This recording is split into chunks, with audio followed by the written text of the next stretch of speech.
Cutting Edge Consciousness with Freeman Michaels and Barnet Bain.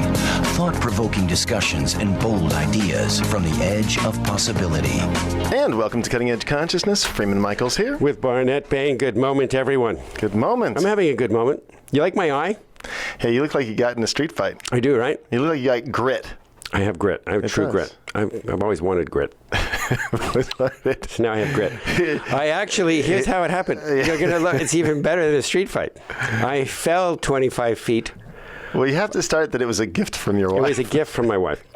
That actually just is probably enough that'll leave everyone wondering, like, okay, he's got a black eye, it's a gift from his wife. What's that about? My wife All right, tell the story. My wife gave me a gift. She gave me a jetpack thing experience. She didn't give me the jetpack, but she gave me an experience on this sci-fi pack that you wear on your back, and it shoots out jets of water, and you fly. You do this in the ocean. You do this in a large body of water. Yes. I mean, the ocean is ferocious yesterday and today, so I did it in a very sheltered bay, and it was very beautiful and very warm, and I went very high and very fast. And then the jets cut out. They just stopped. Oh, my goodness. And I fell like 25 feet on my face. Oh, no. And that will really wake you up. Ouch. So let me ask a question, because your twin, Blaine Bartlett. Yeah, we went together. Yeah. It's also, my birthday is in a few days, and his is 2 days later. So, yeah, we share monogram towels. You do. Did he also have this situation? No. He did not. He fell many times, but not as dramatically. He has no black eye to show for it. Nice. So you got the better end of the deal. Oh, yeah, you have war wounds. Well, now I have a story to tell. Yeah. But so are you a little disappointed? Did it not live up to expectation? It was fabulous. Oh, it did? Oh, good. It was fabulous. Because sometimes in life we think it's going to look a certain way and it doesn't. Yes, you hold an expectation. You hold an expectation so tightly, and then it doesn't live up, and you have to deal with that. This fully lived up to what I expected and what I imagined and what I desired. Nice. Through the three powers. But had it not, then I would have needed some help. Well, let's get help. Let's get help. Do we have somebody fantastic to help us with this. Did you know that we have Christine Hassler on today? I did. You did? Yeah. And it's good that you're showing up to this show as fully as you do. No, I'm totally ready. Oh, we're so pleased to have you on today. For those who are not aware, Christine Hassler, our guest, is an author and a life coach, a speaker. She's the author of a couple of best-selling books, and her new book, which will be out very quickly, is called The Expectation Hangovers, How to Leverage Disappointment in Work, Life, and Love. We're pleased to have you with us here today. I didn't have any disappointment around that. I am disappointed that my face looks like a punching bag. But I fully expect that you're going to have some words and some pearls of wisdom to share with me around that. Well, I definitely hope so. I'm so happy to be here with both of you. Thank you, Christine. It's really, really great to have you. This thing about expectation, so kidding aside, this thing about expectation, it's such a double-edged sword, because on the one hand, an integrated expectation is it is a healthy function of imagination and creativity, and yet when we become overly attached to it and it doesn't express perfectly or doesn't fulfill our the way we hold it tightly, our fantasy, it can be very, very discouraging. Mm-hmm. So, what can you illuminate for our listeners around this? It's a paradox. Well, welcome to the human experience. There will be falls. You will get black eyes in this lifetime. Yes. They will feel like great heights. Yes, they will. And I don't know, like, where along the lines that we kind of set up the expectation that everything's supposed to be good all the time. You know, too many Walt Disney movies. Yeah, exactly. Romantic comedies, who knows what it is. And even in the positive psychology movement, which I appreciate, and there's so much value to it, I think that even places the expectation that we should just be doing affirmations and positive all the time. And that sets us up for an expectation hangover, because then when life throws us a curveball, or something doesn't turn out like we planned, or we do get the outcome that we want, but we don't have the feeling that we thought we'd have from it, you know, it sets us up for disappointment. And, you know, like, so I love to go to Bali. I've been 4 times, and it's hot. It's really hot. So you know what to expect. Sticky. Well, here's where I'm going with this. So I kind of do. Bali likes to surprise you. Like, there you go. You surrender. You surrender. But when I'm there, I'm always hot, and I look at the Balinese people, and they never are complaining about the heat. And they don't really sweat that much. And it's because they've never left Bali. They've never been in a cooler climate. And so we know it's hot because we know it's cold. You know, I know joy and gratitude and presence because I've been in disappointment. And I get actually really excited when people have an expectation hangover, because I know from my own experience and then working with people for so long that it's truly a doorway to transformation if you're willing to walk through it and accept it, not doesn't like it. You don't have to, be like, I'm so glad, I'm disappointed. But if you can move into acceptance and go, okay, what am I learning here? Yeah. And where are my expectations almost distracting me from who I'm really here to be and who I'm really here to serve? It's so brilliant, because when I met you, you were in a low place. I mean, we met in 2008, I guess. 2006. Oh, was it 6? Who knows? As I get older, I get less attached to what year was that. And you were in a brutal place. You were going through separation. You had a lot of physical ailments. And what's interesting about knowing you then and knowing you now is there was always the hint of who you've become back then. So my little 2 cents, I don't know if this is how you frame it, but even though the experience, I'm sure, was excruciating, difficult, and whatever it was, enough of you did not identify with it. In other words, you hadn't become, I don't know if the word's resigned, but there are ways that these experiences in our life come up and they're difficult, but somehow what goes wrong is we identify with them. We make them more real than they have to be. I mean, they're real in the moment you're going through it, sure, but some light, if you will, of possibility goes out, and that's when things get really problematic. Yeah, I love what you're saying about not identifying, and also you brought up that word resignation. And I think some people confuse surrender with resignation, because resignation is when we just give up and we're like, this is who I am, there's no hope. And in a lot of ways, that's how I related to myself for a lot of my life. At age 10, I was diagnosed with depression and put on antidepressants at 10.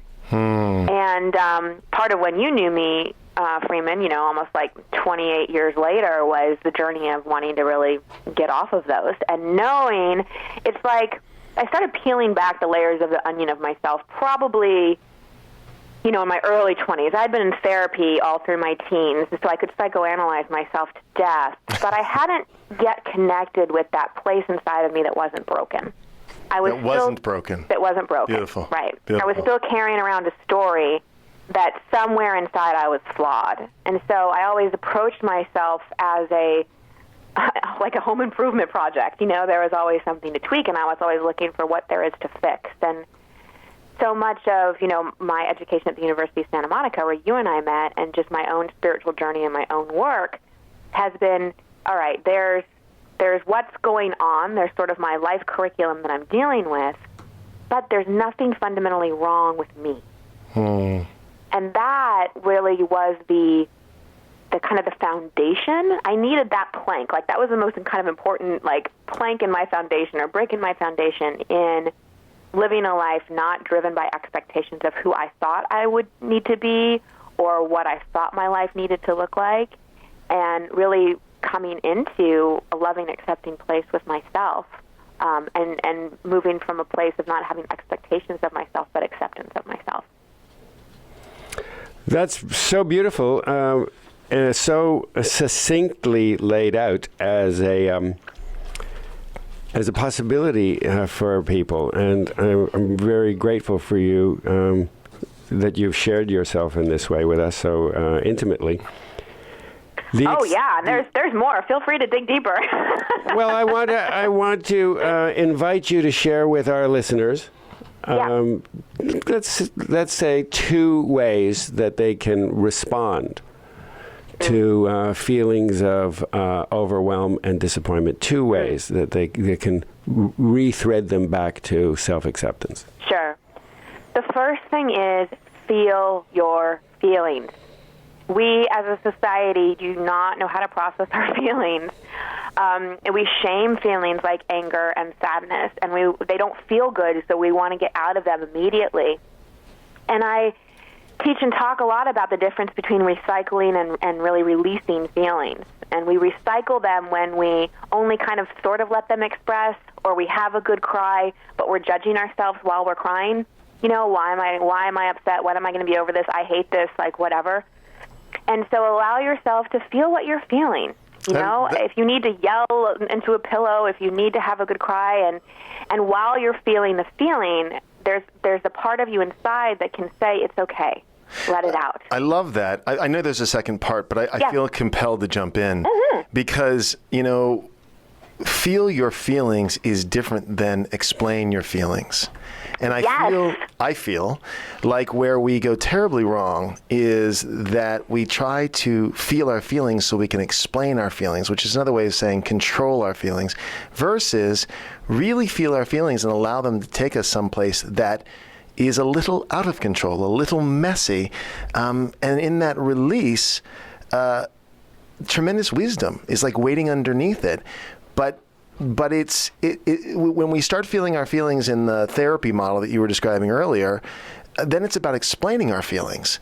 When I talk about feelings, I always say feelings in their natural state are mixed. It's our mind that wants to make them, well, I'm sad. Yeah. And then we go even more incessant. We want to have a reason for being sad. I'm sad because, or, you know, our famous line from USM, I'm upset because. You really want to go down that route, or can we just allow these feelings to float up? Exactly, because then you get trapped in your story. And it's not... People think psychoanalyzing and understanding and explaining is going to get you somewhere, but all it really does is you just start rehashing the past over and over. Now, I think a first step when people first start on their journey, understanding, kind of putting puzzle pieces together, gives us some relief and helps us understand ourselves. But like you said, when we talk about our feelings, we're dissociating from them rather than, it's, you know, emotion is energy in motion. Well, so, I have to confess, Christine, that... Yeah. Until only, you can count on one hand how many years ago, I did not understand that feelings happened in the body. Oh, the head tripper. I experienced feelings as head trips, as thought bubbles. And those were really distressing, but I guess they're more properly anxiety about their concepts of feelings. But I had no sense of them. And sometimes Sandy, my wife, would say, well, what are you feeling? And the best I could get is nothing or numb. So to reintroduce any of our listeners who, like me, have devoted a lifetime to experiencing their feelings as concepts. Thinking our feelings. And I think there are many of us. There are many of us who are not as embodied. Especially us guys. Yeah. Not as embodied as, well, we have lots of issues around being embodied and lots of training about what it is, what feelings are appropriate to feel. You can feel rage, you can feel competitive. Aggression. But there's a whole menu of feelings you can't feel. And probably women too. There's all kinds of feelings you can't feel, but you can't feel angry because then you're the B word. Exactly. So there's all sorts of things that are off limits vis-a-vis the body and somatic experience. And how would you advise me? Yeah. Help. Well, I love your level of awareness, and it's. I think that we are taught so many numbing strategies, and we're told growing up, shake it off, be a good boy, don't cry, whatever it is. And I think this is changing, but it's still not there yet. Men definitely aren't really given permission to feel sadness or cry or express their vulnerability, and women aren't really encouraged to express their anger. I have to just tell a quick funny story, and then I'll go back to helping you, Barnett. I don't. Hang on. I'm really trying to trigger you. Let the anger build up inside. Okay, here it comes. So we have something to work with. But I facilitate retreats and workshops, and one I do for all women. And in my own life, my repressed anger led to things like depression, irritability, bitchiness, all those kind of things. And not really being in touch with my passion, right? Because anger and passion, like it's our passion lives a lot underneath our anger, and if we're too angry, oftentimes we can't feel our purpose and passion. So in my workshops, I definitely do an anger burn. Like I facilitate a way for women to express their anger that's safe, but it's loud. It's loud, and I give them little like beater tubes, and it's kind of craziness. It's all very facilitated and safe, but it's loud. And I had rented a house to do this workshop, and the women are all doing their thing, and all of a sudden I see a cop car pull up. Oh, that's great. And I like don't want to interrupt the woman, so I run up and I approach the officer. She's like, "What's going on in here, ma'am? What are you doing?" And I'm like, "Listen, women are really angry. We repress our anger. We don't have healthy ways to deal with it. So I'm doing a workshop so these women can express their anger so they're not so bitchy and mean." And the cop goes, "I need your card. My wife needs." That's fantastic. We need to take a quick break. You're leaving me hanging. I'm hanging. You'll be helped. I'm repressed and I'm irritable. I'll be right back. Stay with us.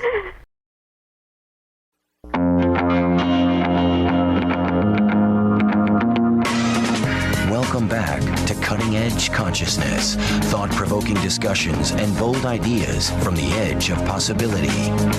Oh, thank you for staying with us. This is Barnett. I'm here with Freeman and our guest, who's going to lift me out of the bubbling cauldron, the pressure cooker of denied stuff. Or she's going to drop me into the bubbling cauldron of stuff, lobster-like. Either or, I'm here for you, Christine Hassler. We're so glad you're here. And I particularly am really anxious for what you are going to gift me with. So here we go. No pressure. I'm breathing. No expectations. Right. I'm breathing. Just high intention and involvement. Well, first of all, let's talk about anxiety. Yeah. So anxiety is actually kind of a defense mechanism against other more powerful emotions like anger and sadness. So the thing about anxiety is it's actually not a physiological feeling. It's actually produced physiologically by thought. So anytime we're feeling anxious, we're thinking about something in the future that hasn't yet happened, some kind of thing we have uncertainty about. It triggers our loss of the feeling of control. Control is just an illusion anyway. And so the first thing I would say to you, Barnett, is to bring your total mind and being into the present moment. And the best way to do that is to take a deep breath. He beat you to it. He was already breathing right before. All right. And knowing that anxiety is just like, our mind is like this galloping horse, like this wild stallion. And if we are aware that we are the rider, we have the reins, we can go, whoa, and bring it back into the present moment. Okay, I'm feeling better. Feeling better, okay. Yes, I can feel my body. And you're in your body, so now that you're in your body, just close your eyes and from the neck down, what are you aware of? Is there any emotion? Is there any feeling? It can be like a physical sensation I'm or tight. It can be an emotion. You're tight. I'm really tight around my neck, and my hands are tight. Okay. My breathing is, it feels like there's something large sitting on my rib cage. So tightness, a weightiness. So does it feel like pressure? No, it just feels sort of like barrel staves. Like what? Like, those wine barrels that have like those iron things around them? Yeah. Bound. Yeah. Bound. Yeah. That's a little better. Yeah. So if you just went inside and asked the tightness, what if it has a message for you? Like, what's the tightness here to teach you? What's the message from the tightness? Or what does it need? It needs to be...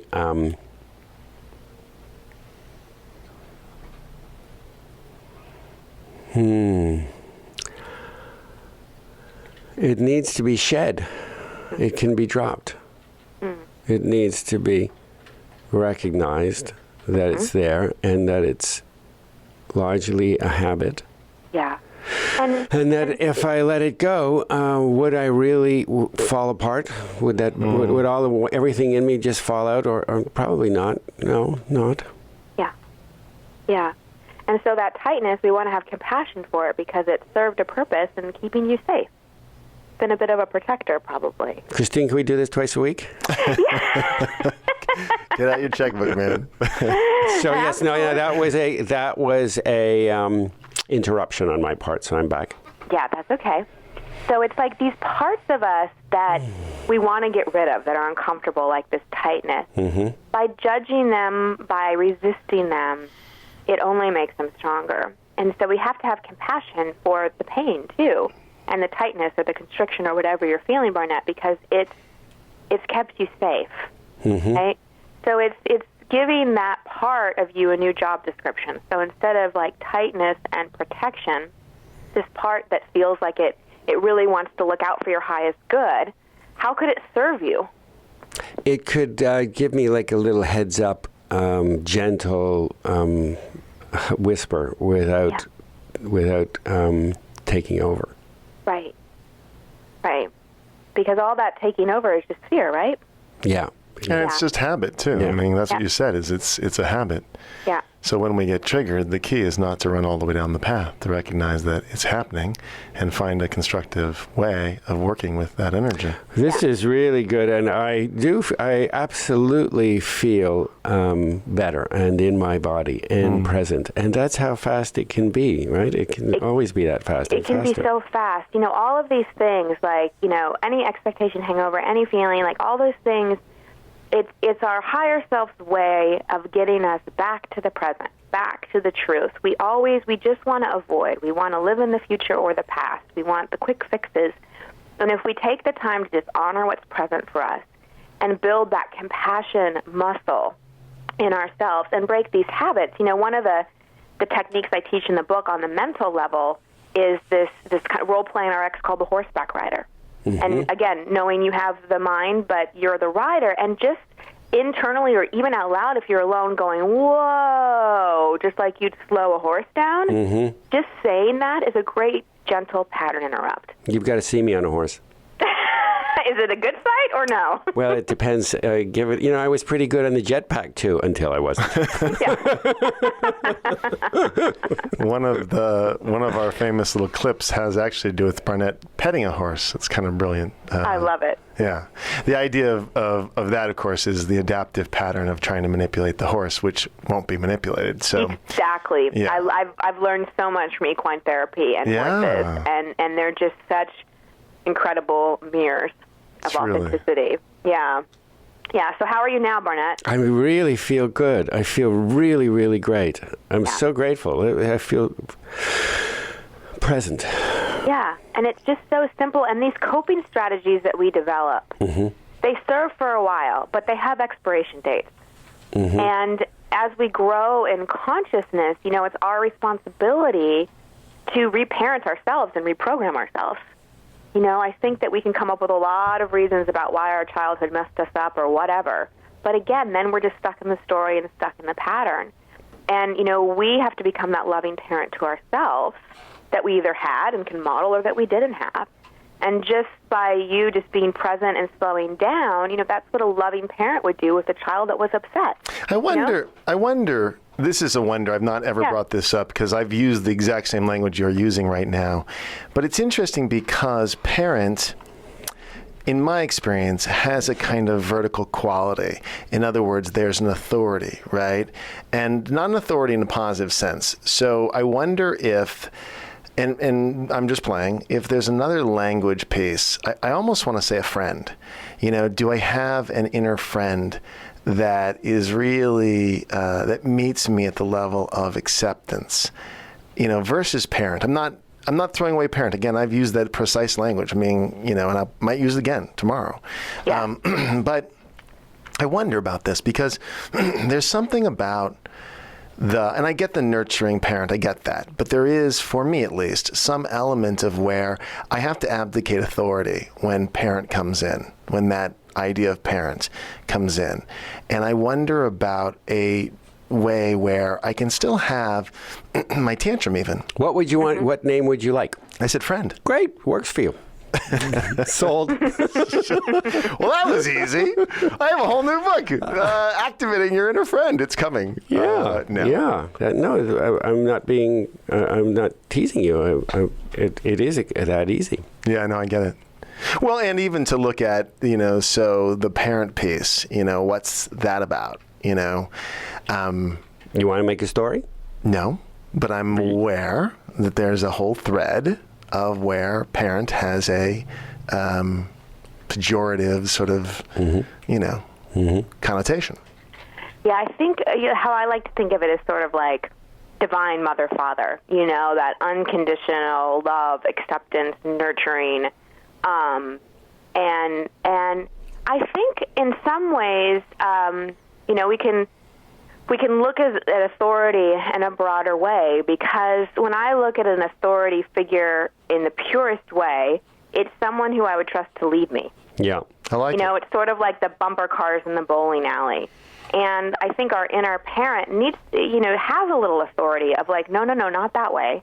Come this way. There is a relationship, an idealized relationship that we have with authority that is safe authority that we can rely on to appreciate and to love us, and that we can empower with our trust. And as you say, Freeman, we're conditioned out of experience to expect otherwise. And we have an opportunity to reparent ourselves using whatever label we prefer, but to gift ourselves with a new relationship, a new experience of one that is that fulfills on all of those qualities of nurturing and safety, and that allows us to be. That says, I love you, I see you, I accept you for who you are, not what you do, and I love you, and I love you enough that you can be different than me, you can be more, you can express less, you can, I love you however you are. All of those things that strip away the conditions that we have come to expect. Yeah, the challenge is, the word unconditional love is something. No such thing. That's what I'm saying, is that there's not something we've really experienced, because most of the love we've experienced is highly conditional. You know, I love you because you're being good. And this level of self-acceptance is profound. I've had moments of it, but to have a sustained sense that I really am okay. Sort of going back, Christine, to what you were talking about, where at age 10 they put you on meds, and the reclaiming of, okay, what if I'm not broken, which on some level was, a huge aha, worth pursuing, a lifetime pursuit, right? Yeah, no, it still continues to be the thing that I go back to. And, that's the thing about growth, right? It's not like a straight shot. We have we always have these little points where we we go forward, and then we kind of, have a little dip. And what I've learned, especially in, when I decided to write a book about disappointment, I didn't really think it through in terms of, wow, I'd really have to have a lot and to become a resource, and to really write a book where I can say these tools work. And someone asked me yesterday what I'm most grateful for, and I would say I'm most grateful for my expectation hangovers. Because those things have gotten my attention. They've made me uncomfortable enough to get out of my comfort zone. And to become more. Yeah. To become more in this sort of slinky model of life. Life is a slinky. Yeah, and life just, like our expectations and what we cling to is like tunnel vision. And the more I let go of what I think I want or need, if I look at my life, in terms of the external circumstances, this would not be what I would have predicted for myself. No I'd be married with 2 kids in the suburbs. Yeah. And, I'm divorced, living alone in Brentwood, doing work that absolutely lights me up, having a conversation with you two that's just, like, so fulfilling. I could talk to you for hours. And my desire for motherhood and connection gets satisfied in so many other different ways, and I think that's the other thing, is not getting obsessed with the form or the package that things come in, that trust that God, the universe, knows your desire, and to let go of how it's going to come. And I think even to enjoy the interesting bends and turns. Because I mean, there's so many aspects of my life I look at it today and go, there's no way I planned for this, Right. Which is great, It's so cool to go, well, what's the next interesting, crazy expression of my gifts, talents, and abilities, of the stuff that lights me up, and trusting that, because I think that's a big piece of the puzzle. Again, so much of the disappointment is the attachment to how it ought to have looked, and that's nothing short of a tyranny. The belief structure, the conditioning that says there's one way, these narrow ways we've held success, aren't sufficient. I love what you guided me to, Christine, the feelings, because I am a very smart guy, and I can take any slinky and stretch it into a straight line real quick. But to honor whatever is coming up without overthinking it, and to respect myself enough to attend to what I'm feeling, which brings me into the present, and I don't have to make a story about it. And then the feeling moves through. I love that. So I love you for that, and thank you for that. Thank you for writing this book. It was a journey, and I'm just, one of my missions, when I was 27 or something, I had a suicidal moment that led to my first kind of spiritual awakening, my first real remembrance as an adult of a connection to a higher power. And on my knees that night, I made a promise that my life would become about easing suffering, like dedicating my life to first helping myself so I could help others. And wow, I get emotional when I think about it, because it just fills me with such joy. So it was a privilege to write this book, and I love talking about it, because I just, I know we all suffer. It's part of the human journey, but there are ways to go through it with more ease and more hope. And it's been a privilege to have you on the show today. So before we let you go, we want to invite you back. Next time we'll get you in the studio. I'll come pick you up and cruise you down here. But then we have to have lunch afterwards, so you're committing to a big chunk of your day. Oh, that sounds like so much fun, and I love food. Okay, so it's there a deal. we go. Deal. And I want to let our folks know where they can get more of you. So tell us where we want to send folks. Yeah, you can go to ChristineHassler.com or ExpectationHangover.com for all the book stuff. And with the book, there's a bonus page where you can get all the guided meditations and visualizations in audio form. So I've recorded those all for you, and you can download them. And there's lots of resources for you there. And every week I send out a blog that's intended to uplift your mind and heart. And I just love connecting with people. I love my community. I love people like you, Barnet and Freeman, and it's just, like I said, it's just such a blessing to start the day like this. And we love it as well. So thank you. And we're going to talk about you behind your back in about a minute. We're going to say goodbye to Christine. We're going to take a break, folks. We will be back after these words.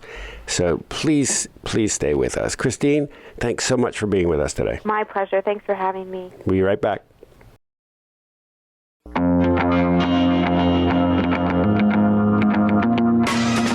Welcome back to Cutting Edge Consciousness, thought-provoking discussions and bold ideas from the edge of possibility. And we are back here on Cutting Edge Consciousness. Freeman Michaels here. Barnett's here in his body as well. He is. Feels good in here. It's nice. I should spend more time there. Christine's got a nice way of helping you drop in. I like that. She's very, very good. Yeah, she's very, very good. And I'm going to reveal that I read the book some time ago in galleys. And it's really, really good. Uncommonly good. It's good. So, folks, if you want to avail yourself it comes out in of a October. Really powerful resource, well, pre-order. It's probably about now. Yeah. pre-order. Yeah, you can pre-order, and for those of you who are listening on our other platforms, podcasts and things, it's right now. It's probably out. Well, and also getting just her as a resource, you know, just to be tapped in. As she said, she's a community builder, and it's a beautiful community that's growing with people who are into this conversation. So it's good. Mm-hmm. Yeah, it's funny. You get in your body and you get tired. That's very interesting, but I've noticed that in the past where whenever you drop in, you're like, whoa.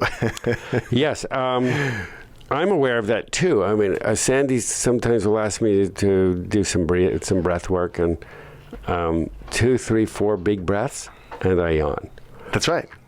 That's so interesting. I have, you have to build a body to be in the body. There is a entire endocrine system and glandular system and an entire nervous system that has a relationship to aliveness. And if any of our listeners are like me, uncommonly in their heads, then our bodies don't have a developed capacity for much more aliveness than it's used to. And so that is a developmental practice. And there are many, many ways to develop a somatic awareness. Lots of martial arts are about that. That's really what they're about. Many, many ways to be in the body. I had a teacher once, many, many, many years ago, who suggested that I take up tightrope walking. That wasn't a good idea. But talk about falling. That's a theme for you. But that'll put you in your body. Yes, that will definitely put you in your body. So he had me take up horseback riding. Yeah. And these are developmental. You take a bite and you chew, and some of it you can actually swallow, and then you take off another bite. So it's been a life's work for me to develop myself, my spiritual sense, my consciousness sense, and equally my ability to embody these things. But that's the piece that is most recent. I haven't been aware of that. Not that there's an order, but we all do things in an order. We live in an ordered world, and that's the order that it unfolded. That's how it unfolded for me.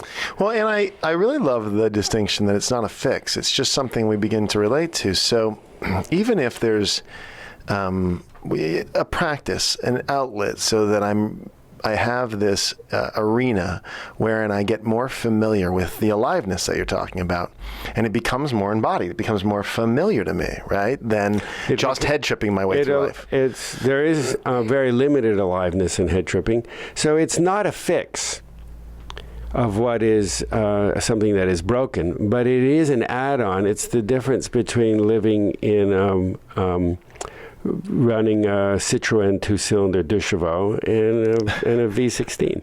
You are bringing on more. Nobody knows what that car is. No, they don't. It's the difference between using a very small amount of your capacity and discovering capacity that you didn't even know was there. Yeah. I love it. So it's not about fixing, but it is about adding on capacities and talents. When we talk about gifts and talents, you get more gears. Yeah, more gears. When we talk about gifts and talents on this program, gifts and talents are expressions of aliveness, and so without bringing on the vehicle in which I can express my aliveness, I am. It's no wonder when sometimes you, our listeners, or me, we feel frustrated that there is a sameness to our gifts and to our talents, or we feel that they're constrained, or is that all? We all have them, but we don't necessarily all have access to them, and that's one reason. There are many reasons, but that's one reason. Huh. Yeah, no, it's good. I like it. And a good deep breath for all of our listeners. I'm so committed to developing a relationship with my physicality and breath, that Sandy, who is certified as a integrated body psychotherapy, did a course of study over 3 years. And my daughter is in her second year of that same program. And I have just enrolled to do it as well. So that's I am awesome. starting my first year. That's beautiful. I had no idea. Yeah. We'll be starting next month. Wow. 3 years. I love that everyone in the family, it's so interesting because your wife for many years had a career path that, though I know this was her hobby, as it were, it was sort of something she dabbled in, but then she had this other way that she made a living. But at some point it became very clear that she had to shift, and she talked about it on this show. She said about how it became time for her to really step into what she's really meant to do, kind of thing. And I love how she's now a teacher of this as well. She's going to Italy 4 times a year in order to teach this work. Well, that's such a great representation of how aligned it is. You know, let me think of the thought I was. I'm sorry. No, it's okay. At one point. That when the two of you got together, I love the story of. I don't know if we have time, but I love the story of the two of you meeting and how you ended up together, and you're the house guest that never left. I love the whole story, and I think of how compatible you guys are, and Sophie, for that matter, and how miraculous it all is, because. You know, it's just how many bends and weaves in the road, but that it really is a perfect blend. I just realized, I believe that today is my anniversary. Oh, good. Happy anniversary. San, if you're listening, happy anniversary. I know she has no idea. Way after the fact. But my in-laws will call sometime today and remind both of us that it's our anniversary. But it is our anniversary today. That's beautiful. That's beautiful. And I remember when I first met her, the most dramatic, spectacular, smart, beautiful woman. And she had these shoes, and the toes of the shoes were all like scuffed up. She has this impeccable style, and that these shoes, the toes were weird. And I realized, because back then, she's so very different now than she was then. She ran a very, very large company, clothing company, Bugle Boy Jeans. And she was very different. And she would power through life, like kick her way through life. You could see it even in the shoes. Funny. Her scuffed and toes. So these days, even the shoes are different. Yeah, I love that. Everything is different now. Well, as are you. As am I. Yeah, as am I. And so now I'm following her into her the amazing example that she set about reframing her primary relationship with the world, from looking out from the head and looking out from the heart and from the body, not just the heart in an emotional, in a romantic way, but from a somatic way. And so I am following the women of my clan. That's good. To this work. That's good. Lots of that going on, where we thought we knew the way to go, and we did it for a length of time until it topped out, and then someone else showed the way. And especially when they're in our family unit, we've chosen them. We're on this path together. I think it's beautiful.